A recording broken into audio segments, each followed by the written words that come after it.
السلام علیکم، welcome back to my channel. یہ ٹائم فش کی سیکنڈ ایپیسوڈ ہے۔ کائنڈلی اگر آپ لوگوں کو ناول پسند آتا ہے تو میرا چینل سبسکرائب کر لیا کریں۔ آئیے ناول کی جانب جاتے ہیں۔ 7 والے کمرے میں مجھے بٹھا کر ایک سپاہی دروازے کے پاس پہرا دینے لگا۔ میں بڑی بےتابی سے اس کافر مسلمان حسینہ کا انتظار کرنے لگا۔ جس کمرے میں مجھے بٹھایا گیا تھا اس میں 2 ہی کرسیاں پڑی تھیں، گویا دوسری کرسی اس کا طالع کے لیے تھی۔ مجھے شدید حیرانی ہو رہی تھی کہ آخر لڑکی علیحدگی میں مجھ سے کیا بات کرنا چاہتی ہے۔ اتنا تو طے تھا کہ لڑکی کسی اونچے گھرانے کی تھی اور غصے کی بھی خاصی تیز تھی۔ مجھے انتظار کرتے کرتے کافی دیر ہو گئی۔ جب آدھے گھنٹے تک بھی کمرے میں کوئی نہ آیا تو میری بےتابی بڑھنے لگی۔ پتہ نہیں وہ تانے دار سے کیا باتیں کر رہی ہوگی۔ ابا بھی اسی کمرے میں تھے۔ مجھے بے اختیار ابا پہ رشک آنے لگا۔ اس سے پہلے کہ میرا یہ رشک حسد میں تبدیل ہوتا، اچانک دروازہ کھلا اور وہ آگ کی تتلی اندر داخل ہوئی۔ میں نے ڈر کے مارے آنکھیں نیچی کر لیں۔ اس کے نکھرے نکھرے خوبصورت پیر میرے سامنے تھے۔ میں نے حساب لگایا کہ اس کے پیر میری ٹینٹ سے خاصے خوبصورت تھے۔ ٹینٹ کا خیال آتے ہی میں نے بے اختیار سر پر ہاتھ پھیرا۔ اسی لمحے اس کی آواز میرے کانوں میں پڑی اور مجھے یوں لگا جیسے کسی نے میرے سر پر ہتھوڑا دے مارا ہو۔ مجھے اس کی آواز کنویں سے آتی ہوئی محسوس ہوئی۔ وہ کہہ رہی تھی، تمہیں مجھ سے شادی کرنا ہوگی۔ میرا دماغ سائیں سائیں اور دل کائیں کائیں کرنے لگا۔ اس سے پہلے کہ میں کچھ بولتا وہ تیزی سے مڑی اور باہر نکل گئی۔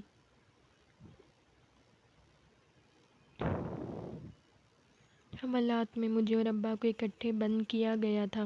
ابھی تک ہمارے پیچھے کوئی خبر لینے نہیں آیا تھا کہ ہم پر حوالات میں کیا گزر رہی ہے۔ میں تو اپنے ہوش میں ہی نہیں تھا۔ بار بار لڑکی کا جملہ کانوں میں گونج رہا تھا۔ میرے ذہن کی تو یہ حالت ہو رہی تھی کہ لگتا تھا آدھے گھنٹے بعد مینڈک بن جاؤں گا۔ ابا مجھ سے تمام حالات سن چکے تھے اور خوشی سے پاگل ہوئے جا رہے تھے۔ انہوں نے فوراً اپنی ناراضگی ختم کرتے ہوئے میری ٹینٹ سے ہلائی، پھر میری کمر تھپ تھپا کر بولے، ابے کمالے، تو نے تو کمال کر دیا، کیا چھکا مارا ہے۔ میں ہونکوں کی طرح ان کا منہ دیکھنے لگا۔ اچھا یہ بتا تو نے اسے جواب کیا دیا؟ کچھ بھی نہیں، میں ہکلایا۔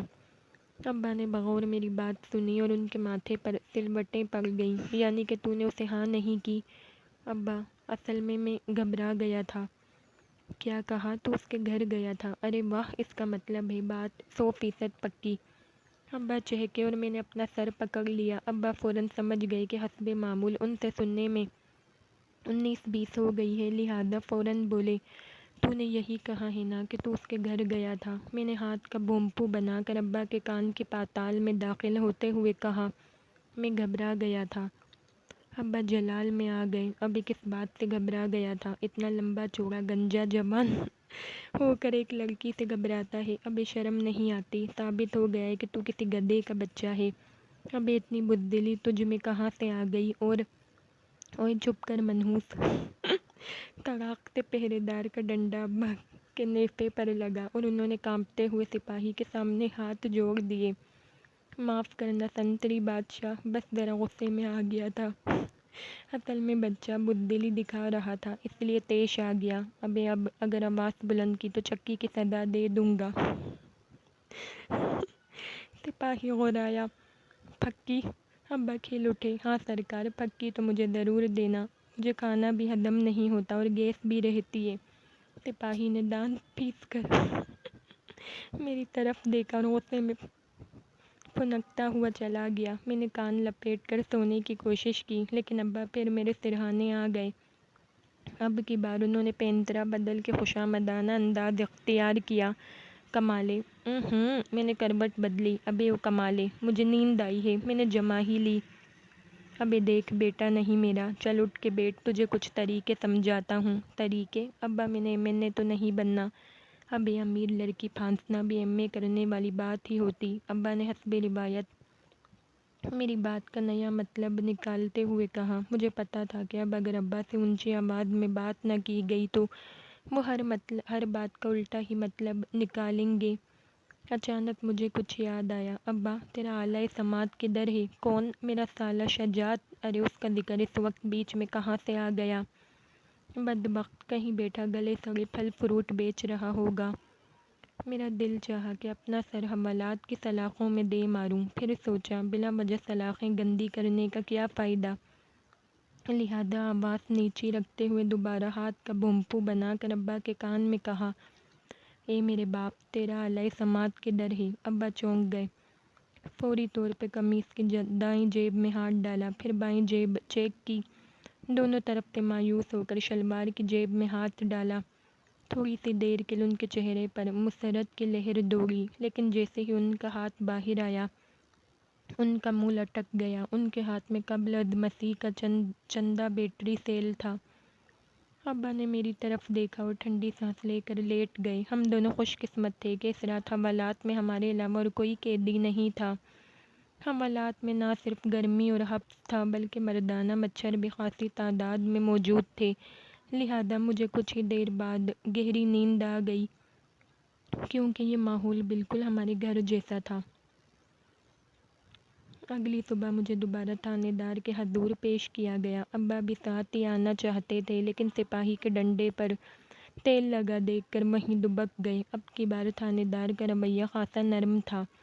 اس نے بڑے پیار سے مجھے 3-4 گالیاں دیں، پھر بڑی رازدارانہ انداز میں آگے کو جھکتے ہوئے بولا، میڈم نے کیا بات کی تھی؟ میں نے فوری طور پر اپنی عقل سے پوچھا، کیا مجھے سچ بات بتا دینی چاہیے؟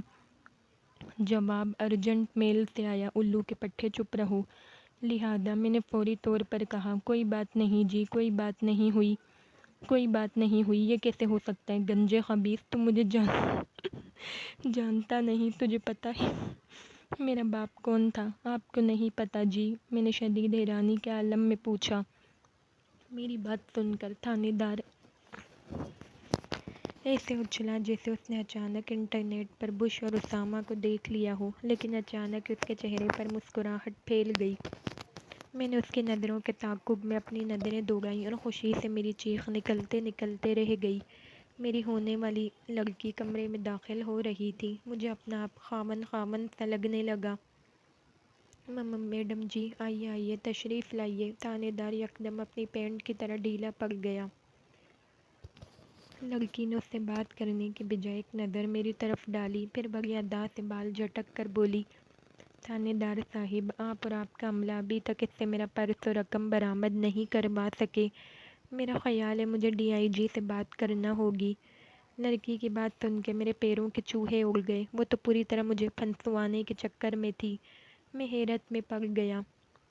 کل تو اس الو کی پٹھی کا انداز ہی کچھ اور تھا۔ میں نے مکمل مایوسی سے اپنے نہ ہونے والی بیگم کو دیکھا۔ میڈم جی، میں نے تو اسے صرف آپ کی وجہ سے ڈیل دے رکھی ہے، آپ اجازت دیں تو ابھی اس سے سب کچھ اگلوا لوں۔ تھانے دار نے مونچھوں کو مروڑا۔ دیکھیے، مجھ سے تشدد وغیرہ نہیں دیکھا جاتا۔ آپ اپنے طور پر اسے قتل کر دیں یا اس کی ٹانگیں توڑیں، مجھے کوئی پرواہ نہیں۔ مجھے تو بس اپنا پرس اور 1.5 لاکھ روپیہ چاہیے۔ اس نے بے حسی سے گردن ہلائی۔ میری چیخ نکلتے رہ گئی۔ وہ اکٹھا 1.5 لاکھ مجھ پہ ڈال رہی تھی۔ مجھے تو یہ بھی نہیں پتہ تھا 1.5 لاکھ ڈال سے لکھا جاتا ہے یا توئیں سے۔ میں نے رو دینے والی آواز میں کہا، میڈم جی، اللہ کی قسم مجھے کچھ پتہ نہیں، میں تو گھر سے دہی لینے نکلا تھا۔ میں نے آپ کو پہلی مرتبہ دیکھا ہے۔ اتنا بڑا جھوٹ! تھانے دار نے ڈنڈا میز پر مارا۔ تم اسے 3 دفعہ دیکھ چکے ہو، 2 دفعہ کل، 1 دفعہ آج۔ اوکے تھانے دار صاحب، اس نے بالوں کے جھٹکے سے پیچھے کیا، میرے پاس تو وقت نہیں ہے۔ آپ اس سے میری رقم اور پرس نکلوائیے اور جب مل جائیں تو مجھے فون کر کے بتا دیجیے گا۔ میڈم، میں مر جاؤں گا، میں چلایا۔ بیٹے میں دفنا دوں گا۔ تھانے دار نے مجھے پچکارا، تم پرس اور پیسے دے دو، یہ تمہیں چھوڑ دیں گے۔ لڑکی نے مسکرا کر کہا، اور میرا جی چاہا کہ اس کے سفید دانتوں پر آیوڈیکس مل دوں۔ وہ پوری طرح سے مجھے پھنسوا رہی تھی۔ مجھے پتا تھا کہ اگر وہ چلی گئی تو تھانے والے میرے وہ حشر کریں گے کہ بعد میں مجھے ڈاکٹر کی بجائے میکینک سے علاج کروانا پڑے گا۔ اس سے پہلے کہ میں مزید منتیں کرتا، لڑکی مجھے خوف و ہراس میں مبتلا چھوڑ کے اطمینان سے چھوٹے قدم اٹھاتی ہوئی باہر نکل گئی۔ میں نے دہشت زدہ ہو کر تھانے دار کے ڈنڈے کی طرف دیکھا جس پر ہر کھانے والے کا نام لکھا ہوا تھا۔ لے چلو تھانے دار گرجا اور سپاہیوں نے مجھے دبوچ لیا۔ میرے سارے رونگٹے کھڑے ہو گئے اور میں تھر تھر کانپنے لگا۔ سپاہی مجھے گھسیٹتے ہوئے ڈرائنگ روم میں لے آئے۔ یہاں کا ماحول دیکھ کر میری رہی سہی جان بھی جاتی رہی۔ دیواروں پر عجیب و غریب، نجیب الطرفین اور کثیر المقاصد دودار لٹکے ہوئے تھے۔ چھت پر ایک پرانا پنکھا اور پنکھے میں رسی لٹک رہی تھی۔ کمرے کے وسط میں بوسیدہ سی میز پڑی تھی۔ میز کے نیچے تیل کی شیشی رکھی تھی۔ کونے میں ایک لالٹین پڑی تھی جس پر 16 بچڑوں کی لاشیں پڑی تھیں۔ دوسرے کونے میں ایک زیرو کا بلب جل رہا تھا۔ کمرے کی دائیں دیوار کے ساتھ مختلف چھوٹے چھوٹے لوہے کے ٹرنک پڑے تھے جس پر تھانے کے پورے عملے کے نام لکھے ہوئے تھے۔ قوم کے محافظوں کے ہر بکسے پر 3 تالے لگے ہوئے تھے۔ سپاہیوں نے مجھے میز پر لا کر پٹخ دیا۔ تھانے دار نے مونچھوں کو مروڑتے ہوئے اشارہ کیا اور ایک سپاہی نے تیزی سے پنکھے کے ساتھ لٹکتی ہوئی رسی سے میرے ہاتھ باندھنا شروع کر دیے۔ یقیناً بہت جلد میں اور پنکھا محمود و ایاز کی طرح ایک ہونے والے تھے۔ میں نے سوچا اگر میں پنکھے کے ساتھ گھومتے ہوئے زمین کو دیکھوں گا تو کیا زمین مجھے گھومتی ہوئی دکھائی دے گی یا ساکت نظر آئے گی؟ ایک لمحے کے لیے مجھے یوں لگا جیسے میں نیوٹن ہوں۔ پھر میں نے چلانا شروع کر دیا۔ سر جی معاف کر دیں، اللہ کے واسطے مجھے نہ باندھیں، تھانے دار نے گرج کر کہا۔ آخری دفعہ کہہ رہا ہوں میڈم کے پیسے دے دو۔ سر جی میں سچ کہہ رہا ہوں، میرے پاس پیسے نہیں ہیں۔ تھانے دار نے اطمینان سے سپاہیوں کو اشارہ کیا اور خود تیزی سے باہر نکل گیا۔ سپاہیوں نے مجھے کھینچنا شروع کر دیا اور میں خود بخود اوپر کو اٹھتا چلا گیا۔ میز آہستہ آہستہ مجھ سے دور ہوتی جا رہی تھی۔ جب میں پوری طرح پنکھے سے منسلک ہو گیا تو ایک سپاہی سوئچ بورڈ کی طرف بڑھا۔ ہائے اماں، میں آنے والے وقت کو محسوس کر کے لرز گیا۔ اس سے پہلے ایک سپاہی پنکھے کا بٹن دباتا، اچانک ایک اور سپاہی تیزی سے کمرے میں داخل ہوا اور دوسرے سپاہی کے کان میں کچھ کہا۔ اس نے سر ہلایا اور باقی سپاہیوں کو اشارہ کیا۔ انہوں نے فوری طور پہ مجھے نیچے اتارنا شروع کر دیا۔ مجھے خوشی سے سکتہ ہو گیا۔ مجھے نیچے اتارنے کے بعد انہوں نے میرے ہاتھ پیر کھولے اور خود باہر نکل گئے۔ میں تنہا کھڑا خود کو چٹکیاں کاٹ رہا تھا کہ یہ خواب ہے یا حقیقت۔ اتنے میں دروازہ کھلا اور کمرے میں روشنی پھیل گئی۔ مجھے یاد آیا کہ کمرے میں تو زیرو کے بلب کے علاوہ کوئی چیز ہی نہیں، تو پھر یہ روشنی کس چیز کی ہے؟ میں نے آنکھیں پھاڑ کر دیکھا اور دیکھتا ہی رہ گیا۔ فہمی بالکل میرے سامنے تھی۔ میں نے فوری طور پر دعا کی، یا اللہ یہ مجھ سے کہے، جان من پیار چاہیے۔ میری دعا فوراً قبول ہوئی اور فہمی نے میرے مزید قریب آتے ہوئے کہا، الو کے پٹھے کچھ عقل آئی؟ مجھے فوراً ہوش آ گیا۔ تم تو مجھ سے شادی کا کہہ رہی تھی۔ ہاں، لیکن اس سے پہلے تمہیں دکھا دینا چاہتی تھی کہ میری بات سے کبھی بھی انکار کیا یا بحث کی تو 1 منٹ میں الٹا لٹکا دوں گی۔ سبحان اللہ، میرے انگن میں خوشی کی لہر دوڑ گئی۔ ایک خوبصورت اور امیر لڑکی مجھ سے کہہ رہی تھی کہ مجھ سے شادی کر لو ورنہ الٹا لٹکا دوں گی۔ اللہ ایسی لڑکیاں سب مسلمان بھائیوں کو عطا کرے، آمین۔ ٹھیک ہے، مجھے منظور ہے، میں نے جلدی سے کہا۔ کچھ لمحے مجھے گھورتی رہی، پھر اپنے پیچھے آنے کا اشارہ کیا اور تھانے دار کے کمرے کی طرف بڑھ گئی۔ تھانے دار ایک قیدی سے پاؤں دبوا رہا تھا۔ فہمی کو دیکھتے ہی جھٹ سے سیدھا ہو گیا۔ جی میڈم جی، کچھ پھوٹا یہ؟ فہمی نے پورے اعتماد سے کہا۔ جی ہاں، اور اب میں اسے اپنے ساتھ لیے جا رہی ہوں۔ یہ مجھے پیسے واپس کرنے پر آمادہ ہو گیا ہے۔ تھانے دار نے دانت پیس کر میری طرف دیکھا اور بڑی مشکل سے خود کو کنٹرول کرتے ہوئے بولا، ٹھیک ہے جی، جیسے آپ کی مرضی، لیکن زیادہ اچھا تھا اگر یہ 2-4 دن یہیں رہتا۔ فہمی نے سپاٹ لہجے میں کہا۔ میں نے کہا نا، اب جو فیصلہ کرنا ہے میں خود کر لوں گی، آؤ میرے ساتھ۔ وہ مجھے ساتھ لے کر تھانے کے باہر کھڑی سرخ رنگ کی بڑی سی گاڑی کی طرف بڑھ گئی۔ تھانے کا سارا عملہ مجھے کھا جانے والی نظروں سے دیکھ رہا تھا۔ غالباً میں پہلا مرغا تھا جو ان کی گرفت سے کچھ دیے بغیر نکل گیا تھا۔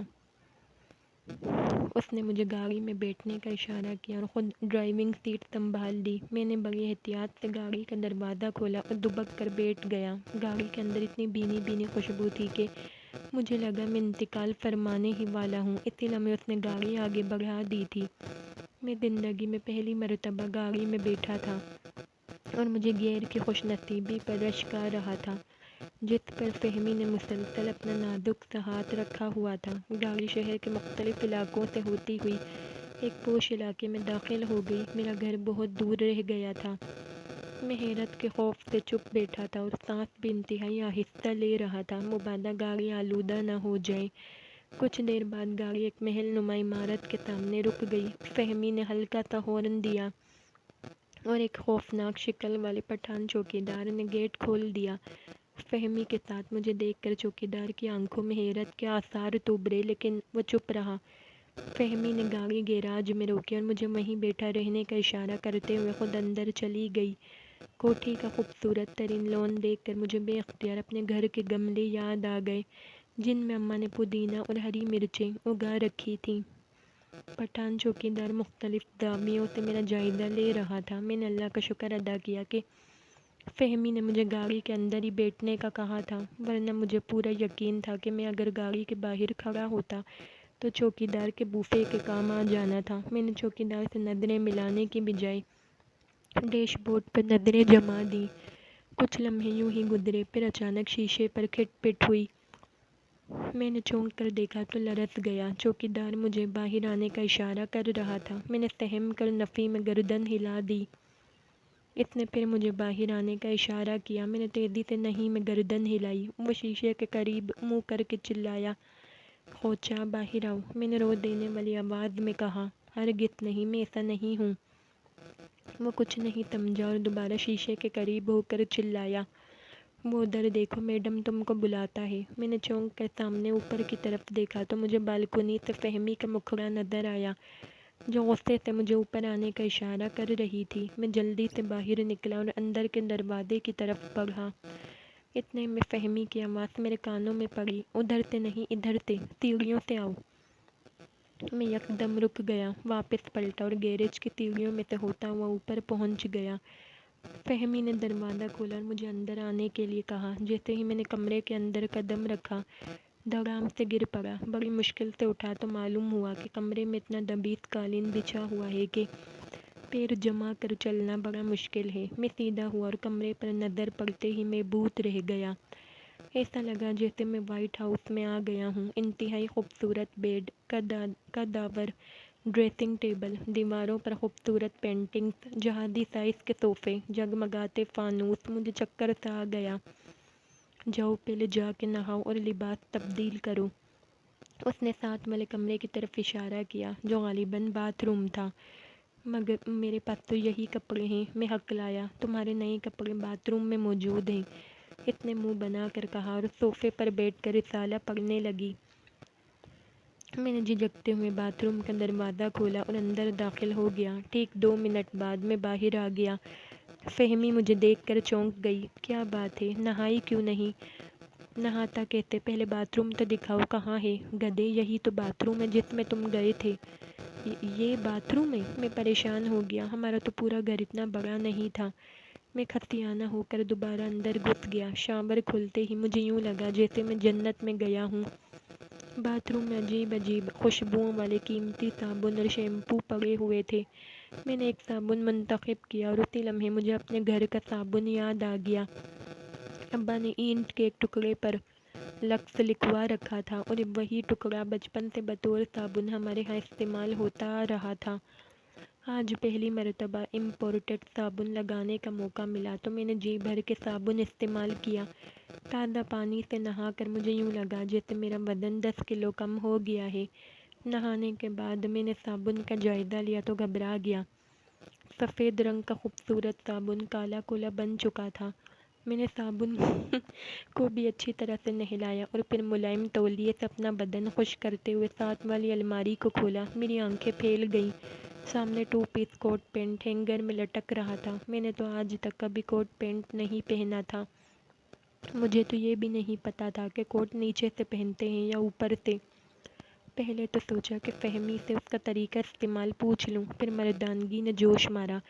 میں نے بسم اللہ پڑھی اور ڈرتے ڈرتے کوٹ پینٹ پہن کر باہر آ گیا۔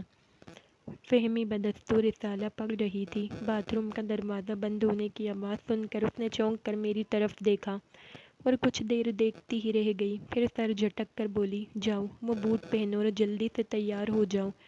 ڈیڈی تم سے ملنا چاہتے ہیں۔ میرے ہوش اڑ گئے۔ ڈیڈی؟ کون ڈیڈی؟ میرے ڈیڈی تم سے ملنا چاہتے ہیں، تم ان سے میرے شوہر کی حیثیت سے ملو گے اور ان کو بالکل بھی نہیں بتانا کہ تم اصل میں کیا ہو۔ میری ٹانگیں کانپنا شروع ہو گئیں۔ مجھ سے ڈرامہ نہیں ہوگا، میں تو کچھ بول بھی نہیں سکوں گا۔ میں نے ہاتھ باندھے۔ ڈونٹ وری، میں سب سنبھال لوں گی، بس جو کہہ رہی ہوں ویسے ہی کرو۔ اتنے میں نیچے سے آواز آئی، فہمی بیٹے، آئی ایم جوکنگ، میں انتظار کر رہا ہوں، کہاں ہے میرا داماد؟ یا تو اس نے انگریزی غلط بولی تھی یا پھر اردو کا جملہ غلط تھا۔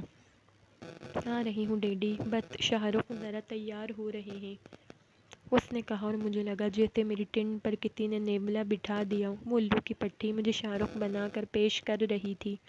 میں نے تیزی سے آئینے میں اپنا جائزہ لیا، شاید نہانے کے بعد میری شکل شاہ رخ جیسی ہو گئی ہو، لیکن پوری تسلی سے اپنا جائزہ لینے کے بعد بھی مجھے اپنا آپ میں شاہوں والی کوئی بات نظر نہیں آئی۔ میں شاہ رخ تو نہیں لگ رہا تھا، تاہم کسی شاہ کو اگر میری اس گستاخی کا پتہ چل جاتا تو اس نے ضرور میری طرف رخ کر لینا تھا۔ باسٹرڈ، جلدی کرو، فہمی نے دانت پیتے، اور میں خوشی سے نہال ہو گیا۔ مجھے باسٹرڈ کا مطلب تو نہیں معلوم تھا، لیکن ایک اندازہ تھا کہ غالباً یہ کسی بہت پیارے انسان کو کہتے ہیں۔ میں نے تیار کیا ہونا تھا، میرا تو سر ہی ایسا تھا جہاں کنگھی سے زیادہ مجھے ٹاکی کی ضرورت پیش آتی تھی، تو میں نے بوٹ پہنے اور دھڑکتے دل کے ساتھ کھڑا ہو گیا۔ فہمی نے میرے ہاتھ میں اپنا ہاتھ دے دیا۔ یکدم میرے اندر 440 واٹ کا کرنٹ دوڑ گیا اور میں کانپنے لگا۔ الو کے پٹھے، کانپ کیوں رہے ہو؟ فہمی گرجی۔ کچھ نہیں، میں نے خود کو کنٹرول کرنے کی کوشش کی اور مزید کانپنے لگا۔ وہ مجھے لیے گھر کے اندرونی حصے کی طرف سیڑھیاں اترنے لگی۔ جیسے ہی ہم سیڑھیاں ختم ہوئیں، سامنے کا منظر دیکھ کر میرا اوپر کا سانس اور اوپر اور نیچے کا نیچے رہ گیا، اور مجھے لگا جیسے میں ابھی بے ہوش ہو جاؤں گا۔ میرے سامنے ایک عجیب و غریب چیز کھڑی تھی، جس کی شکل بالکل انسانوں جیسی تھی۔ اس کے ہاتھ میں سگار تھا اور وہ غور سے میری طرف دیکھتے ہوئے لمبے لمبے کش لگا رہا تھا۔ اس کے سر کے بال کانوں تک بڑھے ہوئے تھے، قد چھوٹا، مونچھوں کی جگہ سرمے کی لکیر اور رنگ کالا سیاہ۔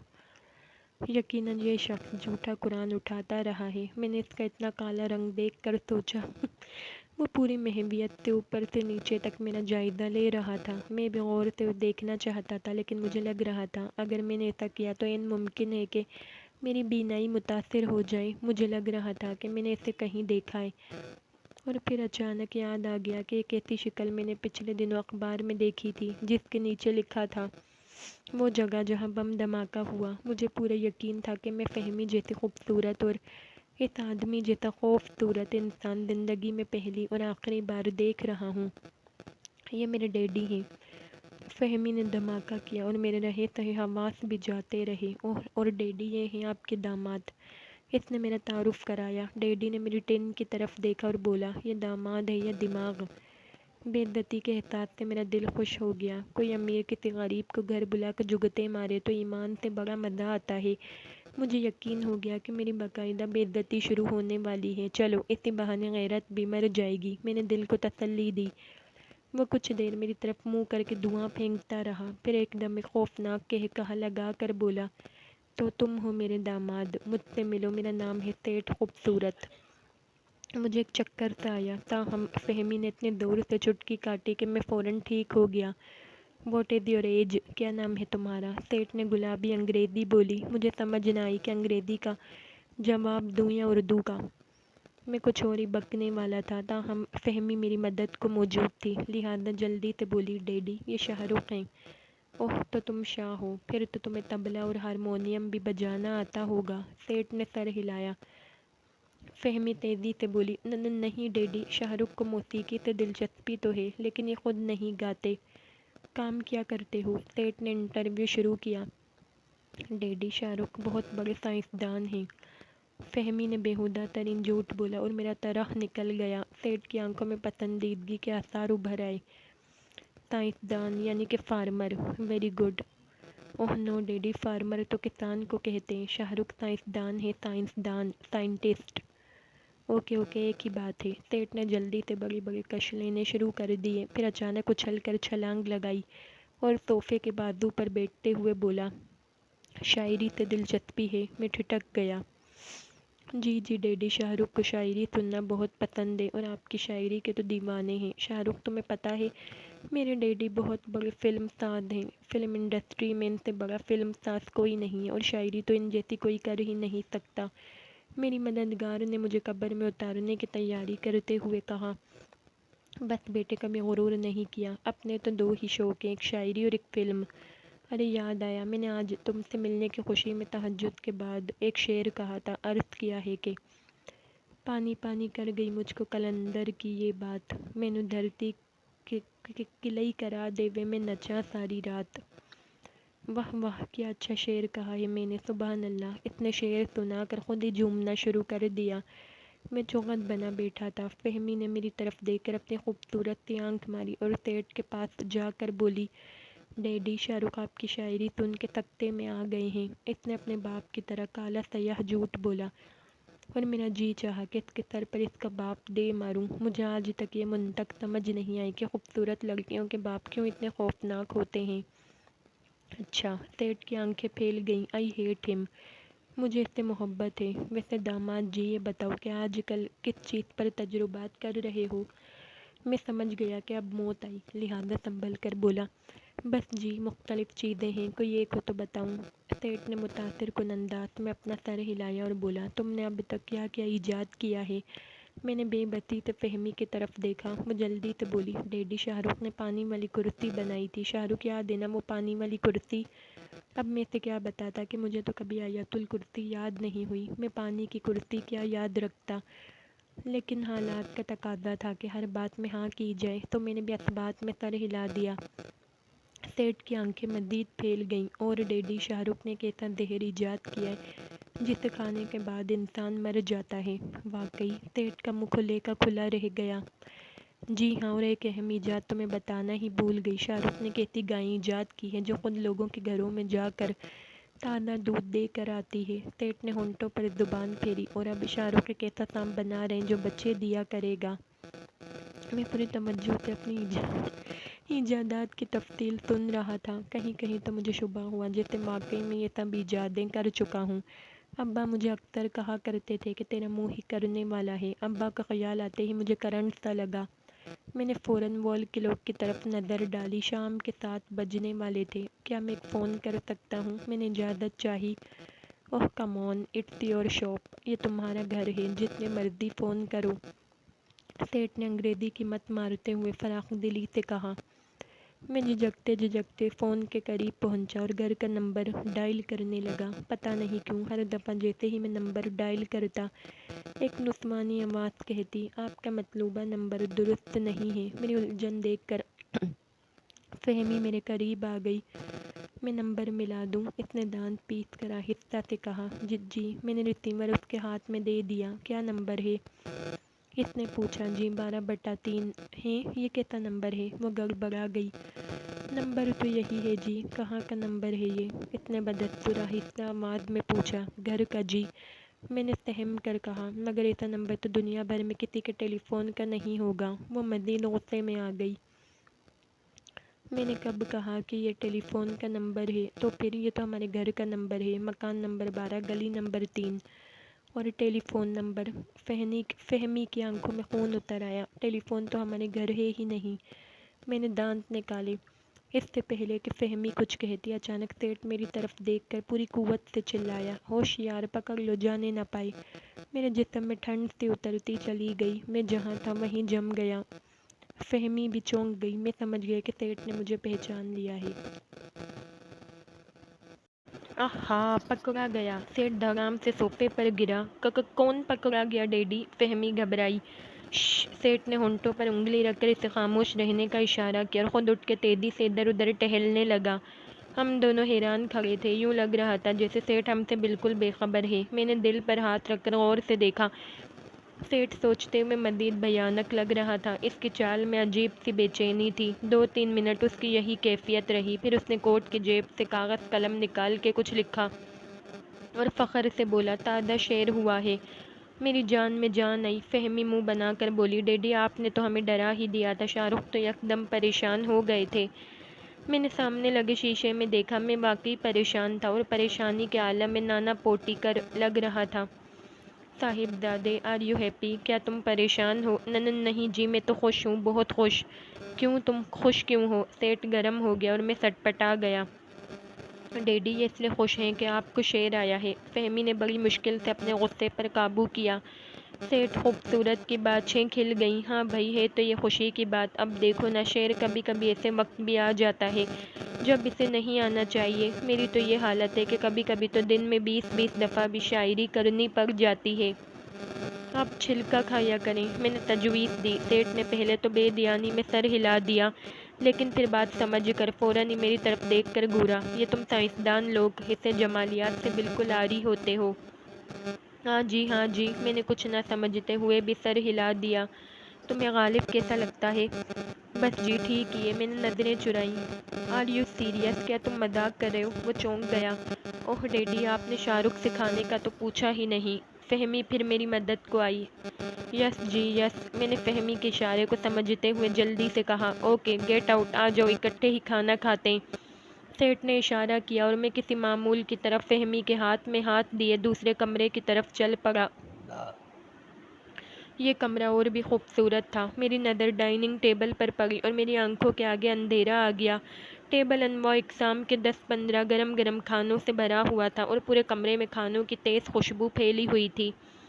فہمی نے آگے بڑھ کے میرے لیے کرسی کھینچی۔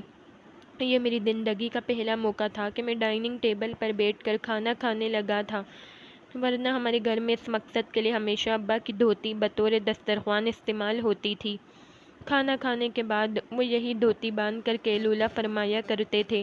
جس دن کھانے میں مرچیں زیادہ ہوتی تھیں، ابا بھی دوران قیلولہ تڑپتے رہتے تھے۔ چونکہ دھوتی ایک رزقی لباس ہے، اس لیے ابا نے دھوتی میں باقاعدہ نیفہ بنوا کر اس میں بوری کے سیبے کا دار بند ڈلوا رکھا تھا۔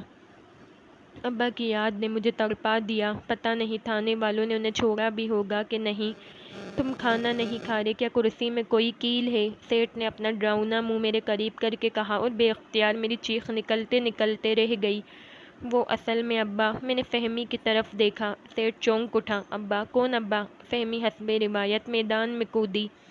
ابا نہیں ڈیڈی۔ اچھا، شاہ رخ کہہ رہے ہیں کہ کھانا بہت اچھا ہے۔ مجھے بھی ہوش آ گیا کہ میں یہاں کس حیثیت میں آیا ہوا ہوں۔ کھانا کیسے اچھا ہو گیا؟ تم نے تو ابھی کھایا ہی نہیں۔ سیٹ نے بات پکڑ لی۔ وہ جی، یہ دیکھ کر ہی بہت اچھا لگ رہا ہے، میں نے گھبرا کر کہا۔ سیٹ متاثر ہو گیا۔ واہ واہ بھائی، کیا سائنسدان شوہر چنا ہے فہمی تم نے۔ یہ تو ہیرا ہے، ہیرا۔ میں ڈر گیا کہیں وہ ہیرا کہتے کہتے ساتھ منڈی نہ لگا دے۔ میں نے کھانا شروع کیا اور فہمی نے فرما بردار بیوی کی طرح آگے بڑھ بڑھ کر مجھے پانی، سلاد اور سالن کی پلیٹیں دینا شروع کر دیں۔ یہ لیجئے، یہ کھائیے، یہ چکن ٹیسٹ کیجئے نا، ہمارا خانسامہ بہت اچھا پکاتا ہے۔ فہمی دل کے برخلاف زبردستی ہونٹوں پر مسکراہٹ سجائے میرا دم بھر رہی تھی۔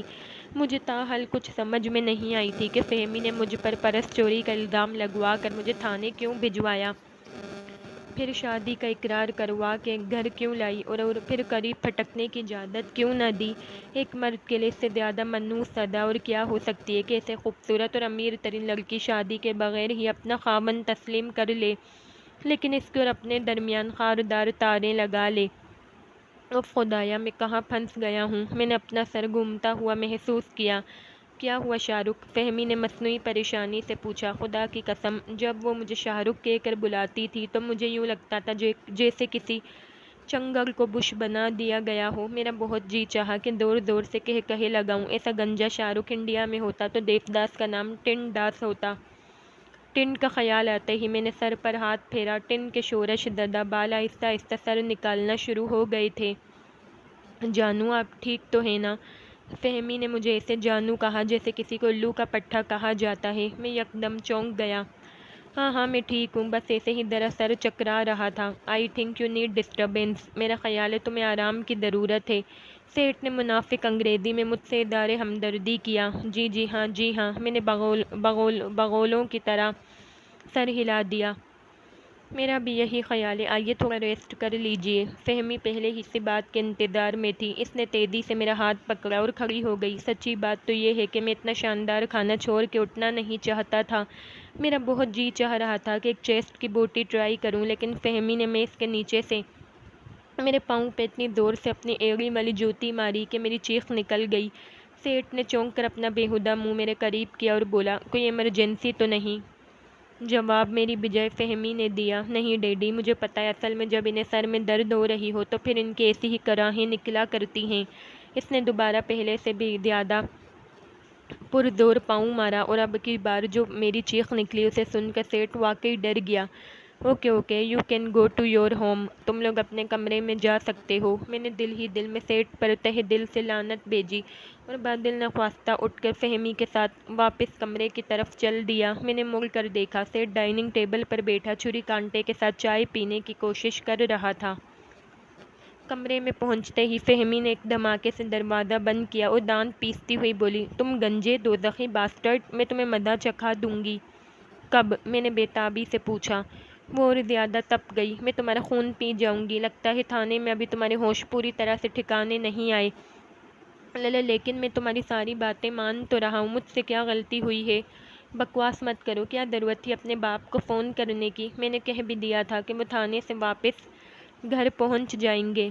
وہ تو واپس پہنچ چکے ہوں گے، لیکن میں کیسے پہنچوں گا؟ تم کوئی لڑکی نہیں کہ گھر سے باہر رہنے پر تم پر کوئی الزام لگ جائے گا۔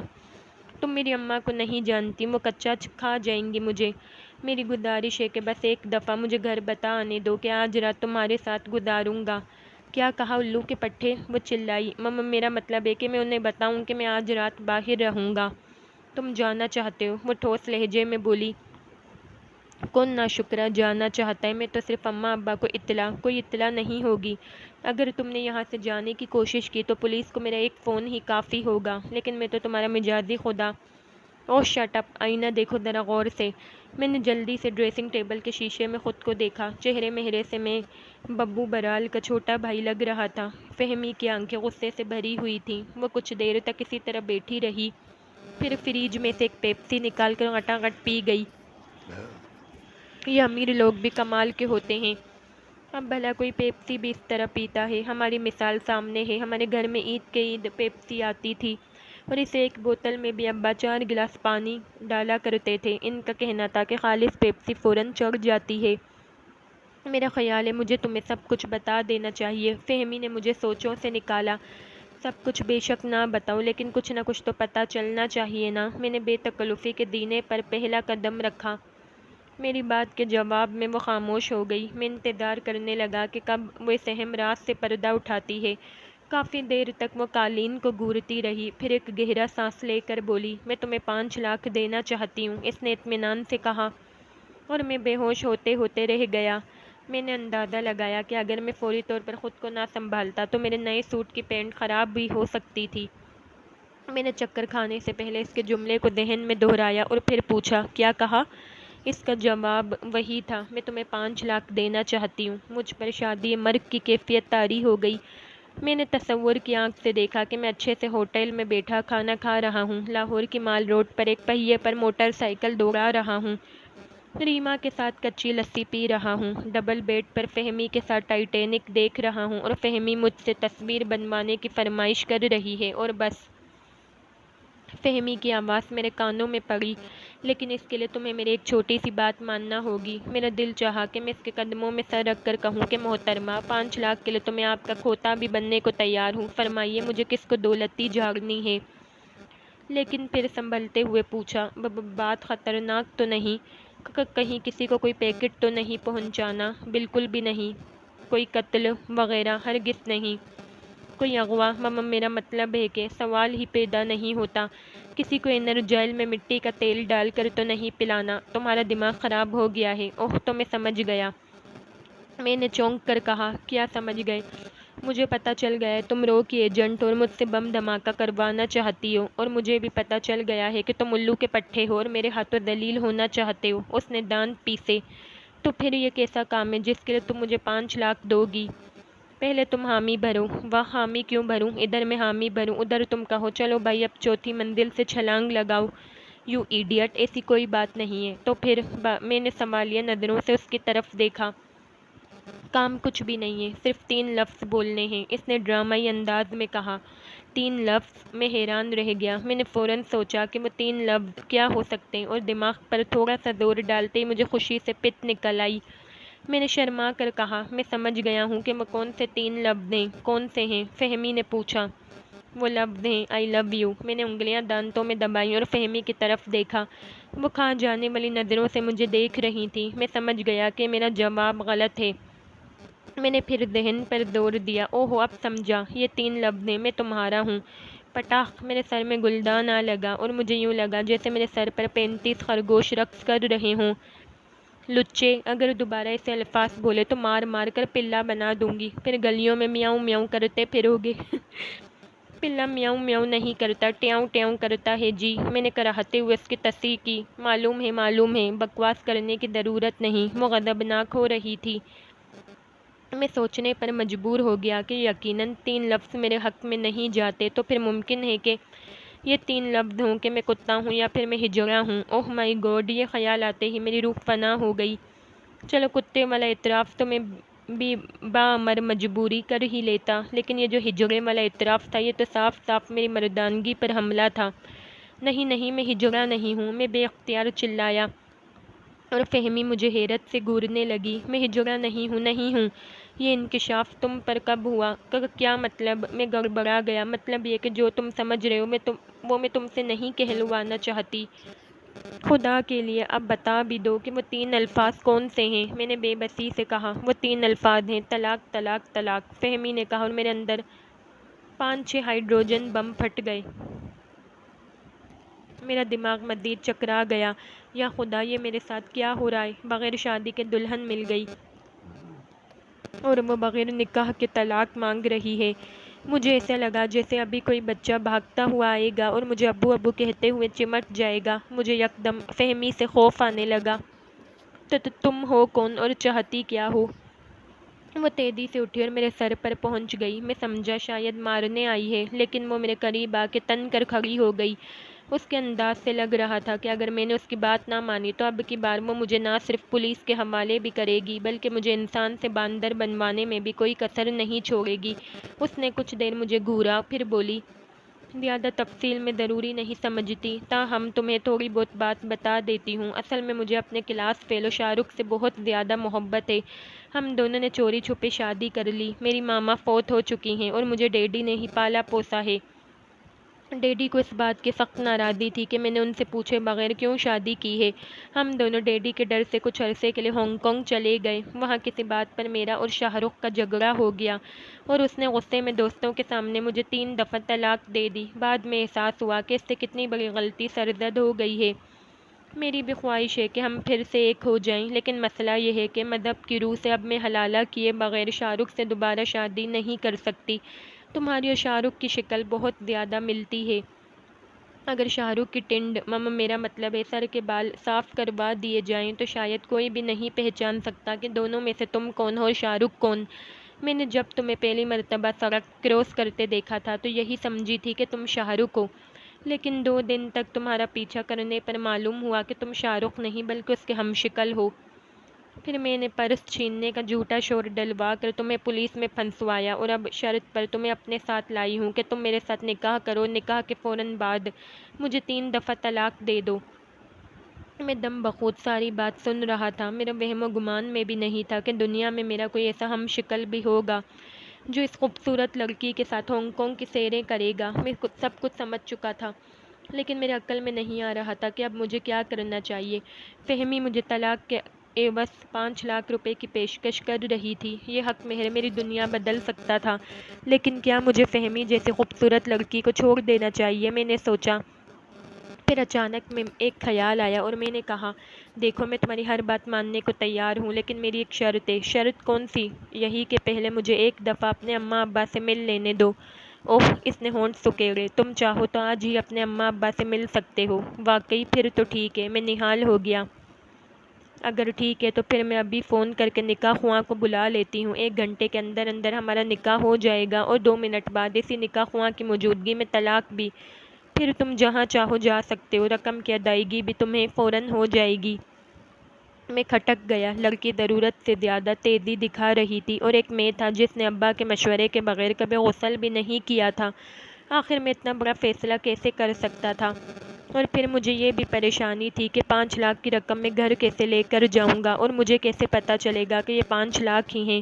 میری تو گنتی بھی گھر کے اخراجات تک محدود تھی، میرا تو خواب بھی کبھی 550 سے آگے نہیں گیا تھا۔ حالانکہ میں نے کئی دفعہ ٹرائی کی تھی، لیکن جیسے ہی رقم 550 سے آگے جانے لگتی میرا خواب فیوز ہو جاتا۔ سوال یہ پیدا ہوتا تھا کہ اگر طلاق کے بعد فہمی نے مجھے 5 لاکھ دینے سے انکار کر دیا تو میں تو زیادہ سے زیادہ اتنا ہی کر سکتا تھا کہ وہیں پھر دھاڑے مار مار کر رونے لگتا۔ یہ خیال آتے ہی میں نے تہیہ کر لیا کہ میں ابا کے مشورے کے بغیر ایک قدم بھی نہیں اٹھاؤں گا۔ میرا فیصلہ سنتے ہی فہمی کا چہرہ غصے سے نیلا ہو گیا، اس کے ہونٹ پھڑکنے لگے۔ میں اس کا غصہ بھول کر اس کے ہونٹوں میں گم ہو گیا۔ الو کے پٹھے، مجھے بلیک میل کرنا چاہتے ہو؟ بلیک میل؟ نہیں، میں تو کسی کو ای میل نہیں کر سکتا، بلیک میل کیا کروں گا؟ میری تو صرف اتنی سی خواہش ہے کہ پہلے مجھے میرے اماں ابا سے ملوا دیا جائے۔ وہ کچھ دیر کھڑی سوچتی رہی، پھر لمبا سانس لے کر بولی، ٹھیک ہے، تم گھر جا سکتے ہو، لیکن یاد رکھنا اگر 2 گھنٹے کے اندر اندر تم واپس نہیں آئے تو نہ صرف 5 لاکھ سے ہاتھ دھو بیٹھو گے، بلکہ میں پولیس میں بھی یہ بیان دوں گی کہ تم نے مجھے اغوا کرنے کی کوشش کی تھی۔ اس نے اپنے خطرناک ارادے سے مجھے آگاہ کیا اور ساتھ ہی ہوا میں مکہ بھی لہرا دیا۔ میں سمجھ گیا کہ اب مجھے جانے کی اجازت ہے۔ میں نے کلاک پر نگاہ ڈالی، رات کے 8 بج چکے تھے، گویا مجھے 10 بجے تک واپس آنا ہوگا۔ میں نے ایک چھلانگ لگائی اور دروازے کی طرف بھاگا۔ دروازے کے قریب پہنچ کر مجھے یاد آیا کہ میں جس لباس میں ہوں وہ میرا نہیں ہے، اور اگر میں اسی لباس میں اپنے گھر گیا تو ملک صاحب کے کتے نے مجھے گلی میں ہی دبوچ لینا تھا۔ وہ تو کتا بھی اتنے ڈیل ڈول والا ہے کہ مجھے پورا یقین تھا کہ اس کے کاٹنے پر 14 نہیں بلکہ 114 ٹیکے لگیں گے۔ میں نے فہمی سے کپڑے تبدیل کرنے کی اجازت مانگی، لیکن اس نے یہ کہہ کر مجھے پریشان کر دیا کہ وہ میرے پرانے کپڑے ڈرائیور کو دے چکی ہے۔ میں نے مزید وقت ضائع کرنا مناسب نہیں سمجھا اور انہی کپڑوں میں باہر کی طرف دوڑ لگا دی۔ گیٹ کا چوکیدار پہلے تو یہ سمجھا کہ میں کوئی چیز چرا کر بھاگ رہا ہوں، لیکن پھر فہمی کا اشارہ دیکھ کر اس نے مجھے جانے دیا۔ میں سڑک پر پہنچا تو مجھے یاد آیا کہ میری جیب میں تو پھوٹی کوڑی بھی نہیں کہ میں گھر پہنچ سکوں۔ میں نے بڑی شرمندگی کے عالم میں چوکیدار سے 15 روپے ادھار لیے اور چوک سے ویگن میں بیٹھ کے گھر کی طرف روانہ ہو گیا۔ ویگن کی ساری سواریاں مجھے حیرت سے دیکھ رہی تھیں، کیونکہ میں نے جس قسم کا لباس پہن رکھا تھا ایسے لباس والے تو گاڑی سے کم بیٹھتے ہی نہیں۔ میں نے ویگن سے اترتے ہی تیز تیز قدموں سے گھر کی طرف چلنا شروع کر دیا۔ مجھے سب سے زیادہ خوف ملک صاحب کے کتے کا تھا۔ جیسے جیسے گلی قریب آتی جا رہی تھی میرا خون خشک ہوا جا رہا تھا۔ میں نے بھاگنے کے لیے خود کو تیار کر لیا اور احتیاطاً سڑک سے 3-4 پتھر اٹھا کر کوٹ کی جیب میں ڈال لیے۔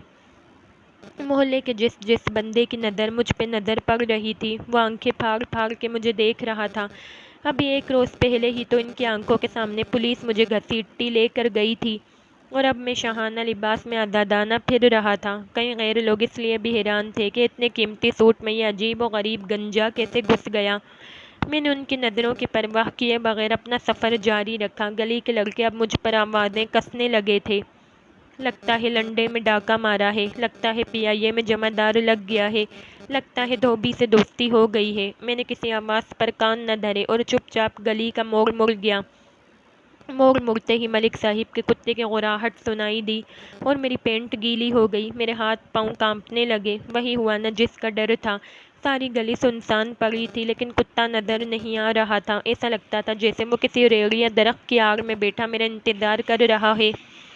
میں نے جیب میں ہاتھ ڈال کے پتھر کی موجودگی کو کنفرم کیا اور احتیاطاً ایک پتھر دائیں ہاتھ میں مضبوطی سے پکڑ لیا۔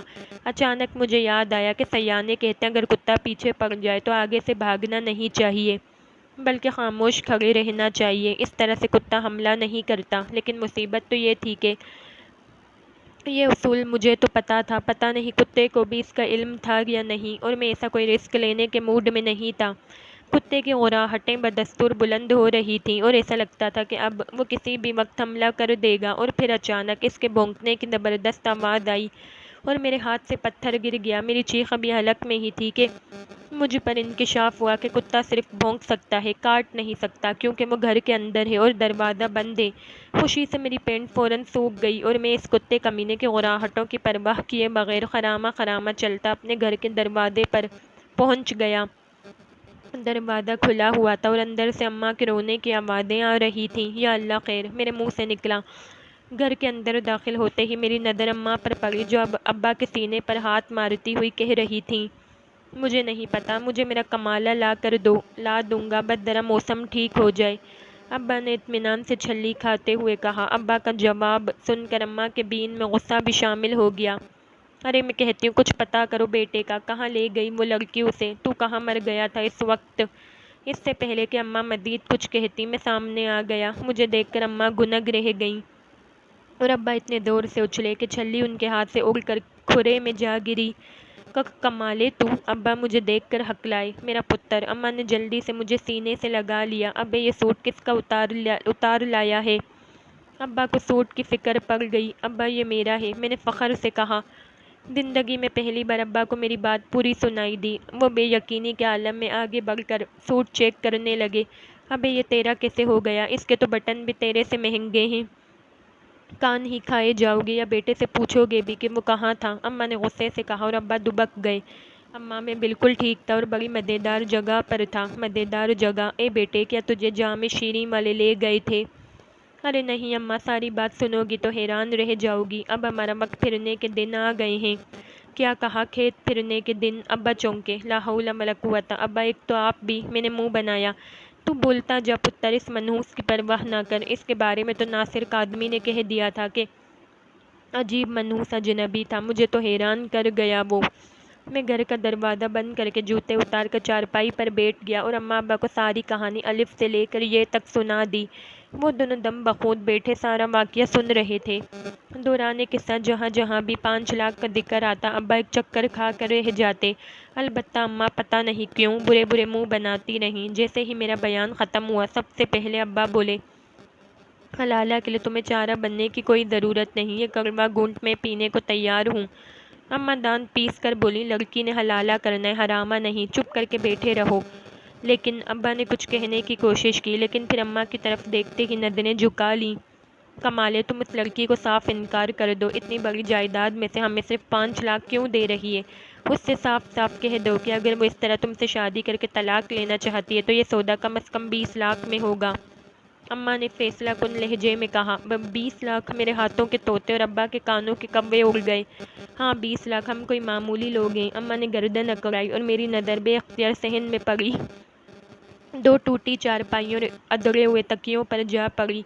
واقعی ہم لوگ معمولی نہیں بلکہ بہت معمولی تھے۔ اس کے باوجود میں نے اماں کو سمجھانے کی کوشش کی کہ 20 لاکھ بہت بڑی رقم ہے، کہیں لڑکی انکار ہی نہ کر دے، لیکن اماں کی ایک ہی رٹ تھی کہ یہ کام کرنا ہے تو 20 لاکھ ہی مانگو۔ اماں ابا سے گفتگو کے دوران مجھے وقت کا خیال ہی نہ رہا۔ اچانک میری نظر گھڑی پر پڑی اور میرے ہوش اڑ گئے۔ 4 بجنے میں صرف 15 منٹ باقی تھے۔ میں نے تیزی سے چارپائی چھوڑی اور الٹے سیدھے بوٹ پہن کر تسمے بند کیے بغیر باہر کی طرف بھاگا۔ اماں ابا کو میں پہلے ہی بتا چکا تھا کہ مجھے 2 گھنٹے تک لازمی واپس پہنچنا ہے، ورنہ اس گھر کے حالات کبھی نہیں بدلیں گے۔ تسمے بند نہ ہونے کی وجہ سے میں پورے 3 دفعہ گلی میں گرتے گرتے بچا اور یوں ہی گرتے پڑتے ویگن میں سوار ہو گیا۔ راستے میں بھی یہی سوچتا رہا کہ کیا فہمی میری یہ شرط مان لے گی؟ کیا وہ اماں کے بنائے ہوئے جال میں پھنس جائے گی؟ میں زندگی میں پہلی بار فراڈ کر رہا تھا، اس لیے نہیں کہ اس سے پہلے میں نے فراڈ نہ کرنے کی قسم کھا رکھی تھی، بلکہ اس لیے کہ مجھے موقع ہی پہلی بار مل رہا تھا اور میں سنہری موقع سے ہاتھ نہیں دھونا چاہتا تھا۔ اماں کی تو شدید خواہش تھی کہ میں انہیں لڑکی سے ڈائریکٹ ملواؤں اور وہ خود اسے حلالہ کی اہمیت سے آگاہ کریں اور خوف زدہ کریں کہ اگر اس کام میں تاخیر ہو گئی تو مزید مذہبی الجھنیں جنم لے سکتی ہیں، لیکن میں اس حق میں نہیں تھا۔ مجھے فہمی کے مزاج کا کچھ اندازہ ہو چکا تھا اور اسی بنا پر مجھے یقین تھا کہ وہ اماں کی اس بات کو الٹا ہی اثر لے گی اور ممکن ہے کہ مجھے انہی پھٹے پرانے کپڑوں کے ساتھ دھکے دے کر باہر نکال دے۔ ویگن اسٹاپ پر رکی تو میں بھاگتا ہوا فہمی کے گھر کی طرف لپکا۔ جس وقت میں گیٹ کے قریب پہنچا 10:05 ہوئے تھے۔ میری سانس پھولی ہوئی تھی اور ٹن پسینے سے چمک رہی تھی۔ فہمی ٹیرس پر کھڑی تھی۔ مجھے آتے دیکھ کر اس کے ہونٹوں پر مسکراہٹ نمودار ہو گئی۔ پٹھان چوکیدار مجھے دیکھتے ہی کھل اٹھا۔ میں نے اندر جاتے ہی فہمی سے 15 روپے لیے اور لا کر چوکیدار کے ہاتھ پر رکھ دیے۔ خوچا، یہ کیا ہے؟ خان صاحب، یہ وہ پیسے ہیں جو میں 2 گھنٹے پہلے آپ سے ادھار لے گیا تھا۔ خان کے چہرے پر پیار امڈ آیا۔ اس نے 15 روپے واپس میری جیب میں ڈالے اور میرے گال پر ایک چٹکی لیتے ہوئے بولا، خوچا کیسی دل دکھانے والی باتیں کرتی ہے، یہ پیسے تم ایڈوانس رکھ لو۔ ایڈوانس کیا مطلب؟ میں نے تمہیں واشنگ مشین بیچی ہے۔